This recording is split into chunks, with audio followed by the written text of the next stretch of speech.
Hey, it's Telman Knudsen with the Superpreneurs, and today what we're going to be talking about a little bit is the difference between employee thinking and entrepreneurial thinking. This is one of the biggest topics that I run into people about, and they ask about, and they talk about. They say, Telman, how do I start learning to think more like an entrepreneur? I was on the phone with a client just the other day. She was making the transition from being an entrepreneur to being, or from being an employee to being an entrepreneur, and she said, you know, I'm having a really hard time with this. I've been a contractor for so long. I've been a full-time contractor doing contracting work, but I haven't had to do any of my own marketing. I haven't had to define my own schedule. I haven't had to say yes to certain things and no to certain things. I was just happy when I had the work in the past. But now that I'm building my own business, I'm taking my time back. I'm learning how to go one-to-one to one-to-many. She's a therapist, right? One-to-one to one-to-many, going online, learning how to build a following.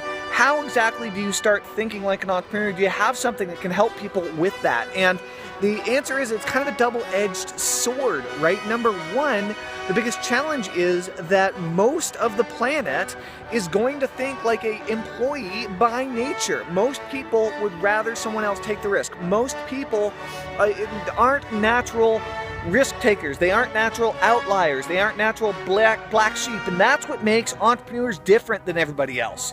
What makes somebody a superpreneur is an entrepreneur who wants to take things to a whole new level. They have much bigger dreams. They're never satisfied with where they're at. They're looking to go to the moon. They're looking to go to Mars. They're looking to go to the next galaxy over. They're looking to really take it up to the next level. And so one of the big differences between entrepreneurial thinking and employee-based thinking or hourly thinking is, do you see obstacles or do you see opportunities? It's the classic O versus O scenario. So do you see obstacles or do you see opportunities?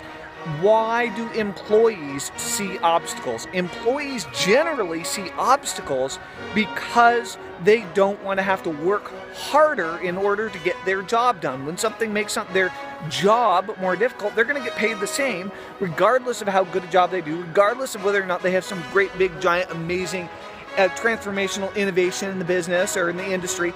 They're going to get their same dollar per hour, their same salary. Whereas an entrepreneur is like, oh my gosh, there's an amazing obstacle right there. If I can solve that for me, I can solve that for everybody else and make an enormous amount of money by offering the solution. And so the entrepreneur is the person who spots the obstacles and then does something about it instead of trying to avoid them. Entrepreneurs go through obstacles, employees avoid them. The question isn't how do you think more like an entrepreneur? The question is, how do you think? Are you entrepreneur-minded or are you employee-minded? Answer in the comments below. Spread this to everybody you know. This is Telman with the Superpreneurs. Over and out. Bye.